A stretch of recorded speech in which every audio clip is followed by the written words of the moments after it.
Hands up, who came here today in a car? Oh. Looks like I've got my work cut out for me. I would like us to consider what we have given up as a society for the privilege of driving ourselves from A to B in our own 2-ton metal box. But I'm not just here to shame personal vehicle owners. Myself and many others work tirelessly to make Brisbane a city with a community and environmental-friendly transport network. So it is my hope today to convince as many of you as possible to sell your car. But first, gloom and doom. We need to choose between our cars and our planet. The burning of fossil fuels is destroying our home, and it's driving countless other species into extinction. But I'm going to be the bearer of bad news and tell you that that is only the start of it. We also need to choose between our cars and the space in our cities. There was a time where the areas between our homes was free for the community to use and for kids to play in. But we have covered it in asphalt, we have pushed our footpaths and our garden beds to the edges, and now it's even an unsafe space to stand. Paris was one of the first cities to go and quantify this trade-off.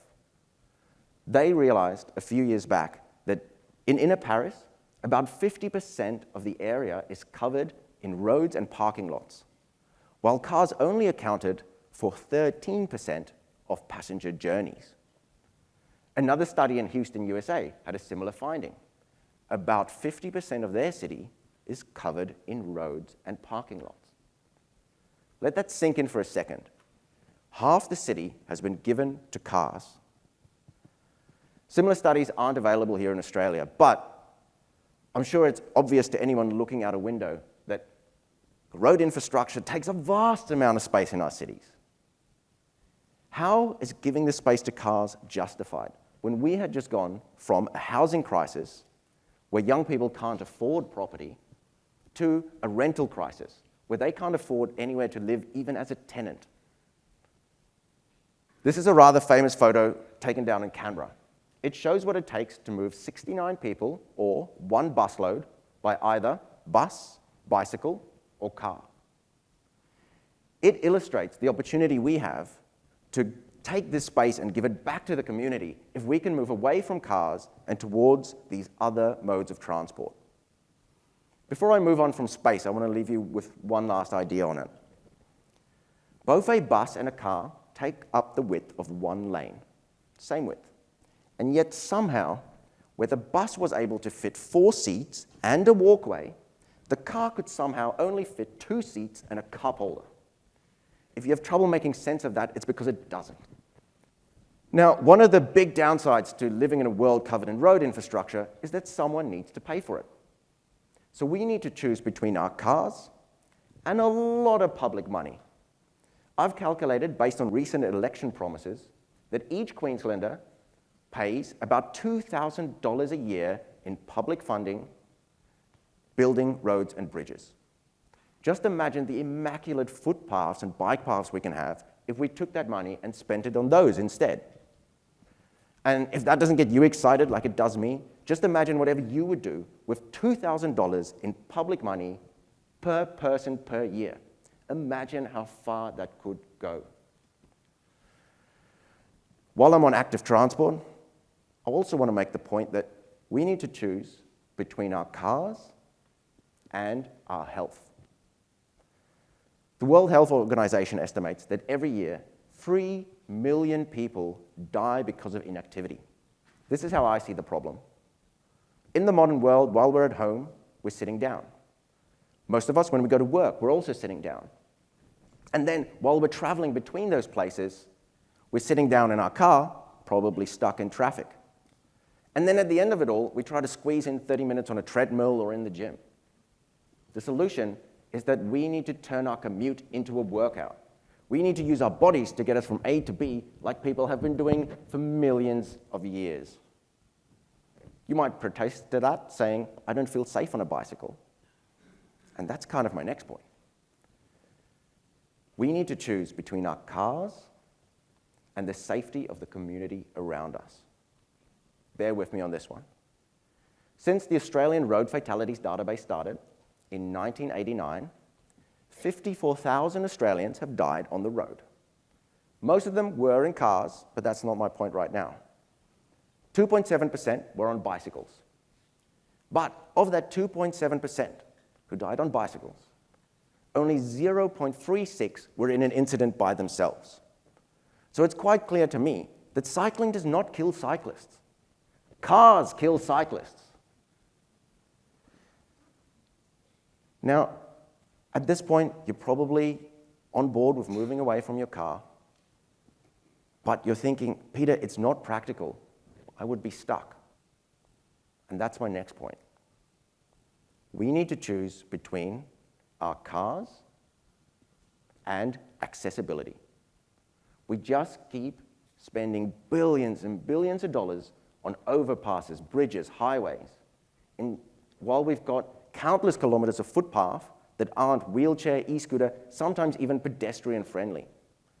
We just keep adding lane after lane after lane to the transport problem instead of just giving people somewhere where they can safely walk or cycle or a train that can get absolutely everyone to work. I have a friend, and many of you might know someone similar.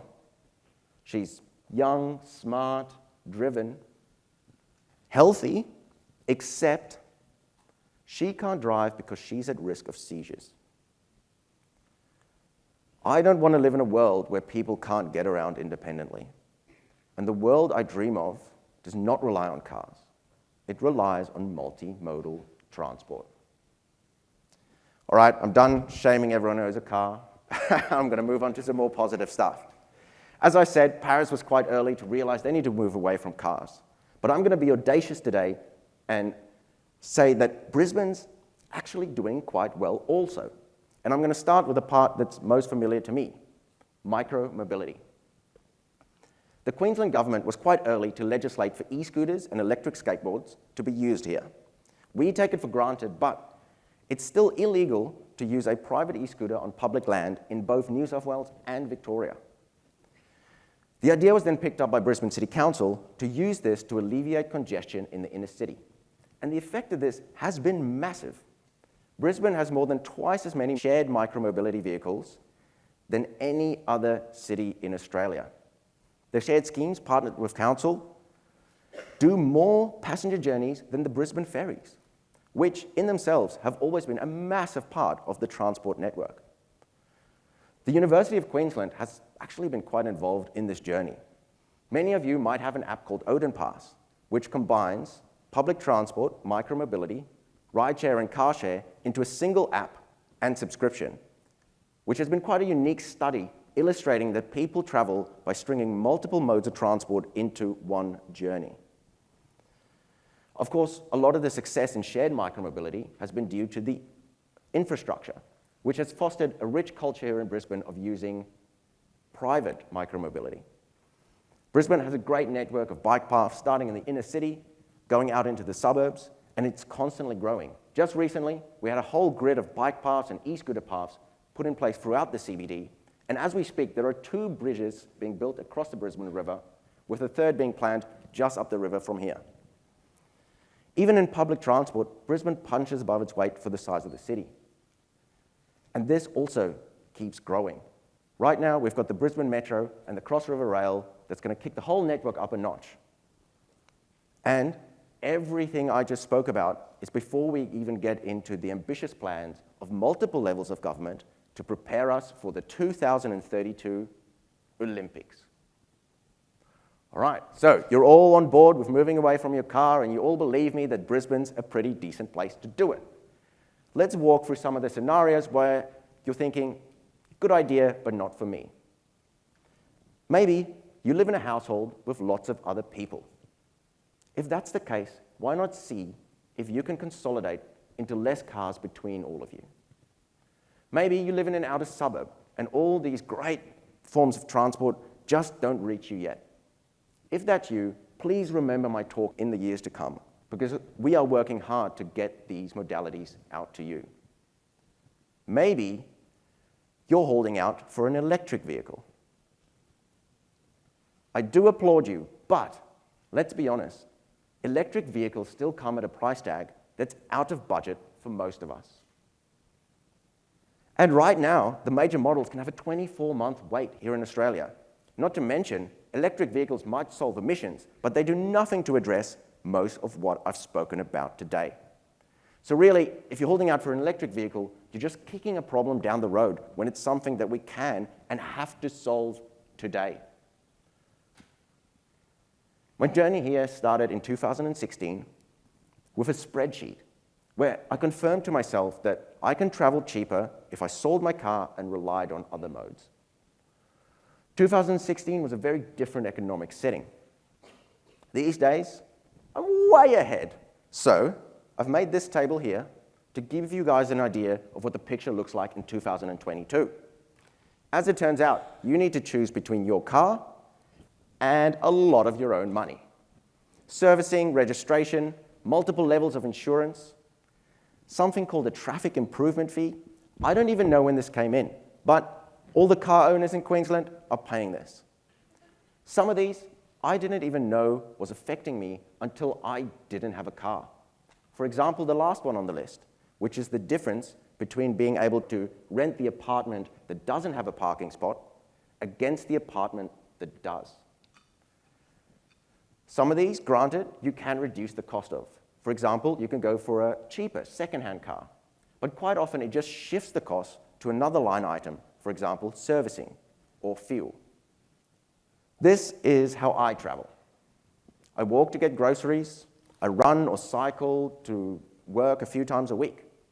And then when I need an e-scooter, I hire one. When I need a rideshare driver, I request one. If I've got an adventure somewhere up the coast, I've got this key in my pocket, which can unlock hundreds of car share vehicles that are scattered across Brisbane and thousands across Australia.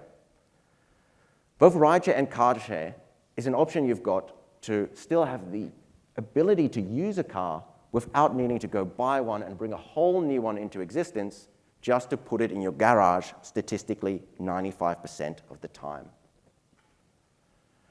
Of course, this is very specific to my habits and how I like to move, but I'm convinced that there is a chart like this for almost every one of you. In fact, you're probably looking at this going, I use a lot of that already. For example, you probably get a rideshare driver out of the city after a late night out anyway. You should. Or you might have hired a utility vehicle the last time you moved house because your Suzuki just didn't make the cut. In that scenario, the key I have can unlock a nice big van for me to move a couch around. Or think of the time where you go on holidays for weeks, maybe months, and you're using all of these modes while your car is sitting in the garage, still incurring half the cost on the previous slide. We sacrifice a lot of critical priorities in favor of our cars. And I do concede that what I'm suggesting today is not practical for everyone. But I hope at least you can all leave today really questioning, is it necessary for us to go around in a giant metal machine that burns ancient organic matter to propel itself forward, which you then need to store at the other end of your journey? Or is there maybe a different way to do it?